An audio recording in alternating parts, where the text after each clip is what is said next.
televiziyo nayo sizide okubeera nga tugoberera Fahad Pro UG gwe mukutu kwoli enkola yaffe video teka ekigalo likinga sharingirako abalala akabokusa ku wansi tekigana kubeera nga tesula endowooza zikusizira ensonga nga bwogenda okubeera nga te ozirula wano atubeerawo ne updates ez'enjawulo naddala gwe gyetesobola okubeera nga te otukira nga mawulire gonna gonna agasookera wano nga tegannaba kubeera nga te munange gasasaanira ewalala kakatino akosejjo mwasobodde okubeera nga te mufuna updates oba mawulire agatabadde malungi era nga gano gawuniikiriza ensi yonna yonna nalabye emikutu egy'amaanyi Al Jazeera BBC mu nsi yonna yonna nga givuddeyo okubeera nga temunange gyogera ku nsonga eno mukulu abadde oba amanyikiddwa nga Christopher Okero munange yavaayo nabeera nga te agenda wali ku ssomero ery'eggaba kindagateni oba dekeya nabeera nga te munange atandika okusanjaga abaana omukoomo wabula ekyomukisa omulungi abatuuze basobodde okubeera nga temunange bamwanguyira era ekyazeekaawo okubeera nga tebamugyako ebyambe byabadde ali mu kubeera nga te akozesa era yo poliisi yasobodde okubeera nga te eyanguwa n'amagye gasobodde okubeera nga teganguwa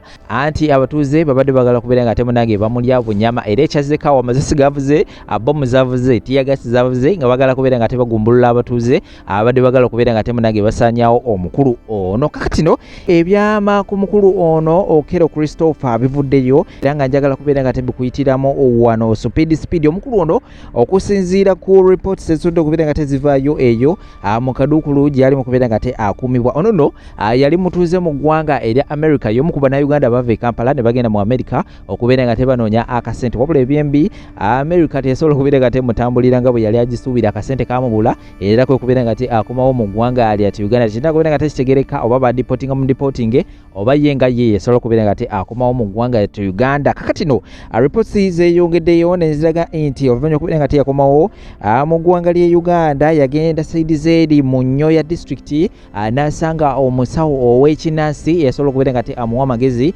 ku ngeri ki gy'ayinza okubeera nga temunange afuna akasente akamangu era nga kigambibwa omusawo ono yasobola okubeera nga te amuwa amagezi ag'okubeera nga te asanjaga abaana omukoomo era naye kyekintu kyekimu kyesobodde okubeera nga temunange akola era ng'ono yeefudde omuzadde okusinziira ku headmistress nawe ogenda kubeera nga te obiwuliraawo yeefudde omuzadde oba yeefuula omuzadde ng'ayagala kubeera nga te awandiisa omwana we wabula headmistress n'amuwa ennaku endala n'amugamba nti komawo mu nnaku bwe zitera kwe kubeera nga te akomawo olunaku olw'okwosejjo era ebyazzeekaawo kubeera nga te atandika okusanjaga abaana nga yakomala okubeera nga te asasula registration w'essomero emitwalo 18 njagala kubeera nga te kuterawo n'obutambi obulala bungi nnyo ku nsonga eno oyongere okubeera nga te omanya biki awa ebituuse akadde kano omukulu ono Okero Christopher ayinza okumaliriza nga attiddwa buttibwa olw'ensonga nti teri kibonerezo kirala kimugyamu okusinga ekyo era nga tulakalira emboozi yonna ngenda kubeera nga te njikuzanyira awo osobola okubeera nga te naawe obeera well informed wansi awo ogendawo tuwendowoozayo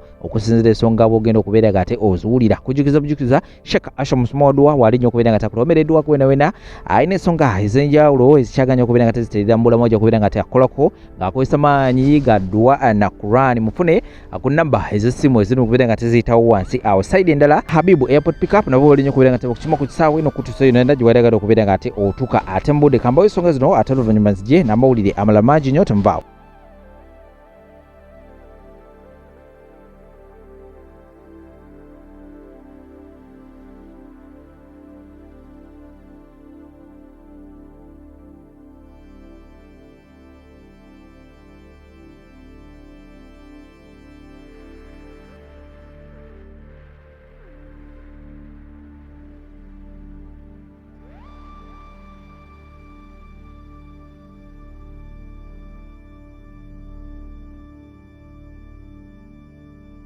Nziza n'obulumi n'ennyiike nsaasira abazadde mwenna abafiiriddwako abaana mu njega omusajja oyo gy'atuusizza mu ggwanga naye nina ekibuuzo kyange nga kigenda eri omwogezi wa poliisi omuduumizi w'amagye g'eggwanga Uganda bannange nali neesuubiza obutaddamu kwogera ku bintu binankubya miggo ku mugongo naye bannange eriyo ekiyitirira njagala kubuuza ab'amagye omwogezi w'amagye n'omuduumizi w'amagye omuduumizi wa poliisi n'omwogezi wa poliisi muveeyo mubuulire eggwanga kino kye mukoze eggaba kye bayita batya bazadde bannaffe kino kye mukoze eggaba kye bayita batya abazadde bafiiriddwa abaana bana omusajja abakinjaze nga mbuzi abazadde tubadde tubasuubira okureactinga yes olw'obulumi olw'ensisi otutta omwana w'okusomero nga bagamba omusajja asaze omwana. Was that the best way to handle this situation? abamagye mwalinga abantu ba mirembe mbwe abakwasisa empisa. What happened? Mugudde ku bazadde abali mu bulumi, mugudde ku bazadde abali mu kukungubaga, mubakubye emiggo. Waliwo kiripu bagiraze ku mawulire ga NTV ng'omuvubuka bamukubirana waabwe n'agamba bannanga afande wano ndi waka kebera bino kebera ku simu yange nze wano ndi waka kebera mu waleti yange ng'abasajja b'amagye nga 8 bazingizza omwana omu bamukuba. Ng'abasajja b'amagye bazingizza omwana bamukuba bamutta okufa obufi.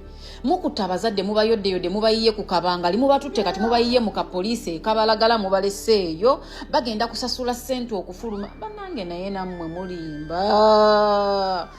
Was that the best way to handle the situation? Can't you people understand nti abantu bano bali mu bulumi? Bannange mukubya abantu. Bannange waliwo omusirikale akubya omusajja abadde ayambadde black oluyi nga mu butuufu terwetaagisa. Mukubya abantu emiggo abali mu bulumi abafiiriddwa abaana.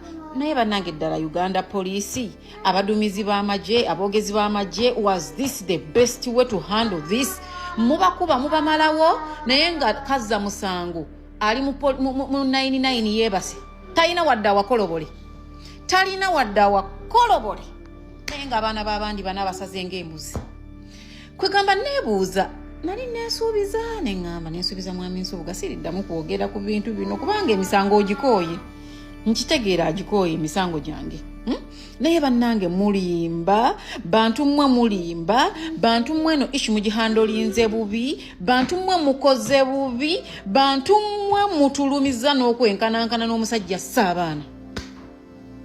Kye mukoze mwenkanyenkanye n'omusajja Saabaana. Omutemu tafunye wadde ka scratch akabibibi. Wabula bannannyini baana mulese mubakubye abatafunye emiggo mubatutte mu kkomera abalala bagifunye emiggo ne mubatwala ne mu kkomera ne mubasiba. Mu butuufu ddala kiki nnyo omuzadde mwagala akole ki? Omuzadde mwagala akole ki? Oyo omusajja abadde agwana kufa, omusajja abadde agwana kuvaawo ng'afudde. Kale wadde mugenda ganina omutima omubi naye I am speaking from the zone of parent. Njogerera kuva mu kazooni k'obuzadde akali munda munze. Oyo omusajja abadde asaana kufa. So kibadde tebasaana kukubirako bantu balala kibooko nga bwe mukubye bantu. Abasajja b'amagye mukubye abantu ensambagere. Shame upon your uniforms basajja mmwe.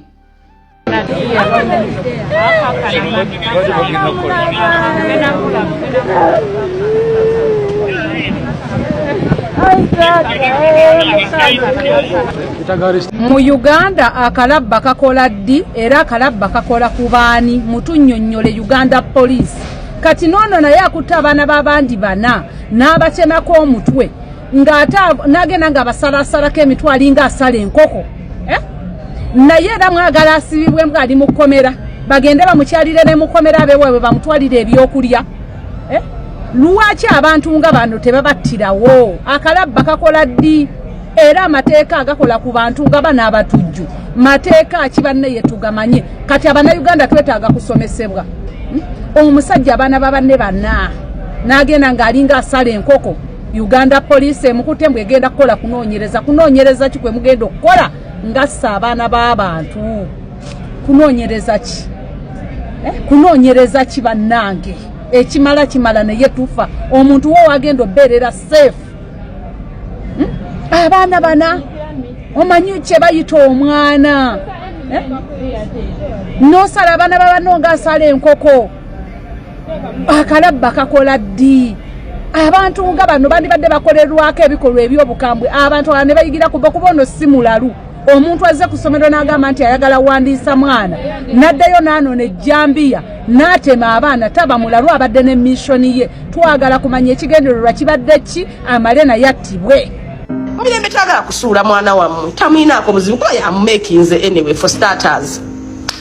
Mirembe omwana wammwe yamukoze era tubalekedde ekizimbe mwenna abagala okumusaba emyaliriro mugende ensambi ajja bbawo emyaliriro wa kisa era mwenna abagala okusaba emirimu babi mugende wansambye ekizimbe Mirembe just nafuna budde bujja mbintu bene efe ekizimbe twakimulekedde tewali agala mwana wamwe kumusuula era munnamwe mwamusanga akola mwagala kulaga nti alina ssente oli mugagga alina ssente tewali yakyogweddeko ekyo tetwagala mutuwande nze mu story ya Mirembe n'Ensamba sirabawo bantu baawukana ndabamu bantu bafiira mu firimu yaabwe abantu ababiri bagenda okwefuna buli omu ng'alina bizinensi ye ng'etambula bulungi omu ng'ali mu bya beddings omulala ng'ali mu bya furniture kyemmanyi ng'abantu abafumbo baatuula wansi ne bamajinga ID era ne batuuka ku nziikiriziganya kisinga bakola edduuka nga byonna weebiri kubanga bw'otunuulira ebintu ebyo they are something like supplements singa ogulako ekimu ebirala byetaagisa okugeza omuntu bw'amala okugula ekitanda yeetaaga omufaliso yeetaaga bed cover yeetaaga n'essuuka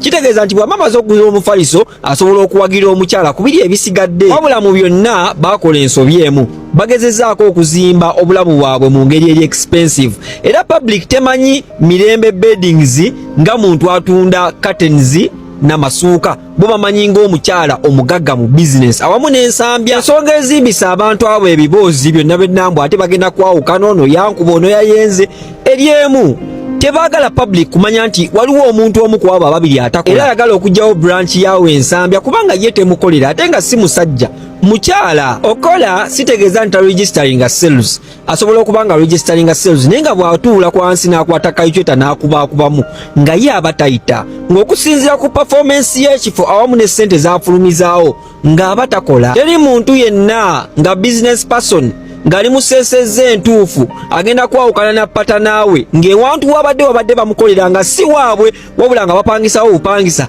agenda kusalawo shifti ng'ave mu kifo mbw'agende mu kifo ekirala ng'ewantu wabadde bamukolera we bapangisa obupangisa temmanyi of course agenda kukola ekintu kyangu nnyo agenda mu management y'ekizimbe abagambe twafunyemu obutakkaanya noono wabula twandyagadde okwawula twawuzeemu amaduuka oli asigale ewuwe nange nsigale ewange naye ng'ali mu location y'emu kankuwa example ya DK modification alina ekifo kye waakolera emukono singa akeera ku makya ng'alina mukyala we gwe baamajinga akasente nga bapangisawo abantu babiri omukyala ye ng'alinawo kabaala ne bafuna obutakkaanya ng'omukyala wantu mubutuufu wabadde wamukolera bw'okakasa asobola okuva mu kifo ekyo ng'abadde asasulawo kitegeeza agenda gamba bugambi management y'ekizimbe nti oba management w'abantu we bakolera naye twawuzeemu oli asigaze ewantu we waakolera nze nsigazeewo akabaala kange ekikkirizibwa kubanga bombi babadde basasula webawangaali situation ya Nsambya ne Mirembe nze ngenda gi analyzinga mu ngeri za mirundi ebiri ekisookerwako ddala singa Nsambya ne Mirembe babadde balina omuntu abateekamu ssente ey'okubiri bwe babanga be babadde beeteekamu ssente Nsambya ne Mirembe bwe babanga babadde babateekamu buteesi ssente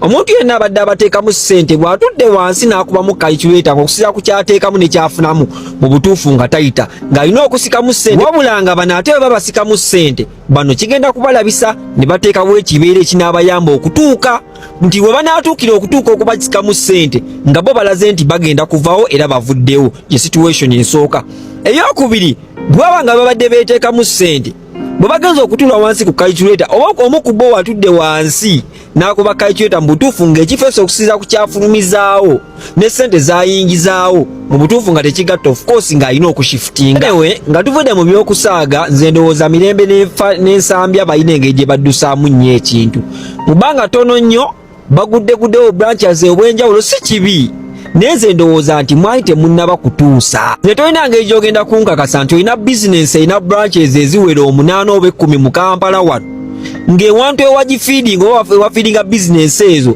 is one olina kapeegi kamu bakayita Mirembe beddings kegagezaako feedinga branch ezo zonna tekisoboka believe that the only way you can maintain that kwe kubanga buli branch gy'olina e Kampala ng'erina peegi yaayo nga yeekolera ssente ezaayo afunyeyo omukisa lulaba ka vidiyo kano gwe kirowoozeeko bw'obeera oli eyo nga gwe weetenda okusaba nga wasimbudde essaala nga you are very good at praying naye ng'oli mukendeevu mu nzikirizayo ntegeeza bano Sande nasabye ate ku Lwokubiri n'ennyenda luli n'enziba luli n'enkolaki nkwegayiridde teweeyingiza nnyo mu nsi ya myoyo ntegeeza nti onaakubiddwa omuzimu n'ogenda mbu omusabire olw'okuba weetenda okusaba byonna gye tojja byagala story time munnange we nali mu HSC kye nali neemanyiiko nali nnyumirwa nnyo okuba endongo era nga mu kutoloka nkwata kisooka nga mu kutoloka okuva ku ssomero naye we nayingira senior 5 kweri essomero lye nagendako bampa obukulu bwa Litaje prefect nze yali akulira ebyokusaba kusomero liri naliko kati munnange nakola nnyo. Actually I was very good at praying, very good nga nasimbudde essala baba buli omu wali akankana. Munnange nga nkola tiimu yange nalina ne tiimu nenkola fellowship teams ez'enjawulo ne tubeera nga tukola quizzes za ezikwatagana ku Bible okugamba abaana nabakolamu omulimu. Kati tamu eyo in particular waliwo omwana yajoininga naye omwana yajoininga yali wa senior 6. Remember nze nali mu senior 5. Omwana yajoininga yali wa senior 6. Omwana oyo yali mupya abasinga twewuunya kuba senior 6 ne senior 4 tebateranga kuyingizangawo baana kali essomero lyo lyali liyingiza naye nga tetutera kufuna baana. As the term went on twali twebuuza ekiyinza okubeera nga kyaleese omwana oyo mu senior 6. As time went on munaye twakizuula omwana ono yali atera okukubwa emizimu simanyi oba yaliko ki naye nga gimukuba natandika okwogera amaloboozi ag'enjawulo natandika okuleekaana nga weesiita ku ttaka ng'akubwa emizimu. Kati omulundi ogwasookera ddala ekintu ekyo mutuukako tekya lasting up for so long, so abaana bamubudaabuda ne bamuzayo mu buliri bwe n'atereera. Kati the second time twali mu dormitory yaffe tugenda owulira wuuno omwana zeemu kati ne tujja emisinde abaana okuba mu dormitories ez'enjawulo ne bajja mu dormitory ng'omwana ali awo wansi weyenyoola weyenyigontola bwayogera ebitategeerekeka. Kati nze nga litaje prefect n'ensalawo nkiyingiremu ate omusabi. Kati munnange nga mpita timya nayina mikono gyange 3 gye nali neesiga mu kusaba nga twasimbudde essaala baaba nga tusooka tumwetulula nga mbayita ng'omu mugamba yimirirawo omulala yimirirawo neno nga tumubeerako awo nga tutandika osimbula essaala nga tutandika omusabira nga ndeekaana bitya ndowooza nze yasinga oleekaana nensaba buli ssala nenjimalayo nembeerako ne bwe ŋŋamba genda oleeta amazzi nanti nalaba ngamba mbu babayiira amazzi neerabidde nti babayiira holy water nze byenkola sibitegeera nembeerako gwe ŋŋamba genda oleeta amazzi mu bucket. Kati omwana buli we twamusabiranga nga yenyogontola ffe mu bwongo nga tugaba bikola kati nga mbeerako omwana gwe ntuma genda oleeta amazzi mangu omwana nga bakwata bucket bagenda baleeta amazzi nga tutandika n'omusambuliza amazzi nga tumusabira we tusaba we tusimbula essaala. Kati munange olwavaamu omwana n'azikira omulundi gumu pa we yazikira twatya ne tudduka ne tuyita gundi ki ne tuyita omusawo twabiranga n'omusawo ku ssomero ne tuyita nansi n'ayingirawo n'amukebera nga wakyali mulamu just simanyi oba azirise biki ne bamukwata ne bamuteeka mu buliri bwe.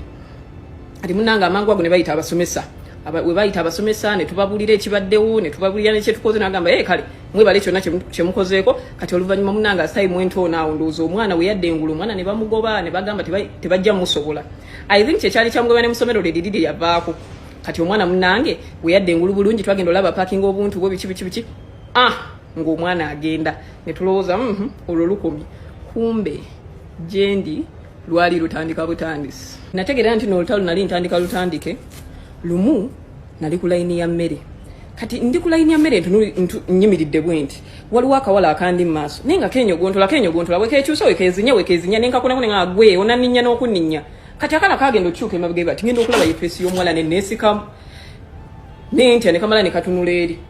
Kati eyandi emabega ne mugamba ono omuwala tebamugoba. Kati ne kaddamu ne kakyuka ne kagamba gwogambye ani gwe baagoba kagenda ate otunulayo ngenda okulaba sikeku nga ndaba muwala mulala.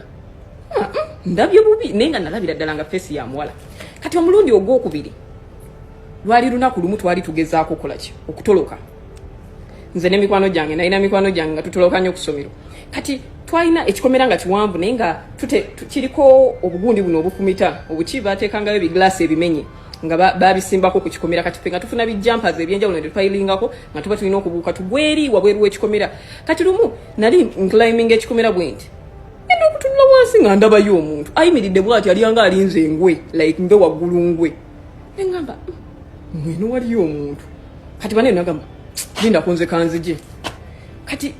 Kati ono mulala yewe yajja olingiza bwati agenda olingiza nga ye talina kyalaba ne bagamba nammwe ndabyewo omuntu awo wansi mulabye abadde black yenna n'omulala najja naffe nga tetulina kyetulaba. Kati nenziramu nenningiza nsinze bwe nalingiza ku luno yajjako n'akagundi ke yali kubanga yalinga ataddeko akabika yakajjako bwati n'atula ngenda okulabira ddala nga ye muwala. Nabagamba nze sina gyendaga bo ne bagamba amba gyantu genda oyo mumuveeko bo ne bagenda ku olwosaatoloka nagala kansigale mu buliri bwange sirina kintwala. Namulaba emirundi ebiri saddamu mulaba for some time okumala ebbanga tamu neetambulira nga sizzeemu kuddamu kulaba alaba muwala oyo. Kati munnange kiro kimu twalinayo ka test, I think twalinayo ka test towards within that week. Kati nensalawo nzuukuke nsomeko kubanga nze nali we nabeeranga mu class oba morning preps oba kingambeera mukola lugambo kunyumya naye nga wembeera nze kansobola concentrate gani nkola ki nensoma. Kati nazuukuka kubanga baali batukiriza bu alarm bunene bu alarm just obukuba sound.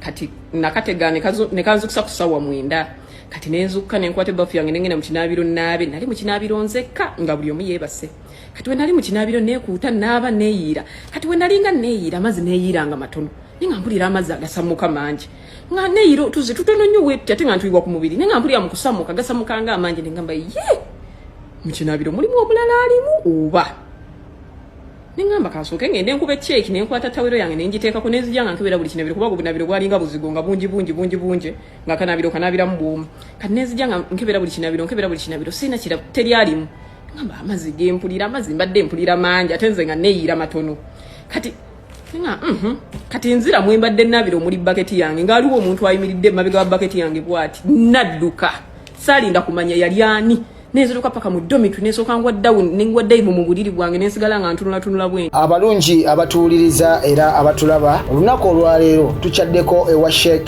Ashraf Dembe sebo sanyusa okubalaba amanya agange Sheikh Ashraf Dembe akola ku bizibu byenjawulo omuntu singa abayina ebirwadde musomereddwa tumwa amazzi ga lukuya nga bw'obadde ogalaba tugenda abantu ku kyoto ne twokya emizimu emibi egibabaamu n'okulombeddwa abantu singa abeera ng'ali wano atuuse sobola okumulomba bereddwa ne waba atatuuse nga mpadde amanya ge naye ng'ali wala naneetaase enamba yange yeeno eri 0707363711 nammwe bannyinaffe abali ebweru oyagala okuba nti oyagala okulombera ku ddwa ng'olina ebizibu viza zibuze amaka gakolongotana sente zikola zimpita mu ngalo ojja kumpeereza ekifaananyi kyo n'amanyago ebyo byokka bijja kummala nja kukulombera eddwa ojja kutereera olunaku olusembayo mu mwezi mba n'eddwa eyawamu ffenna n'abalwadde bange abakadde n'abapya. Assalamu alaikum warahmatullahi wabarakatuh.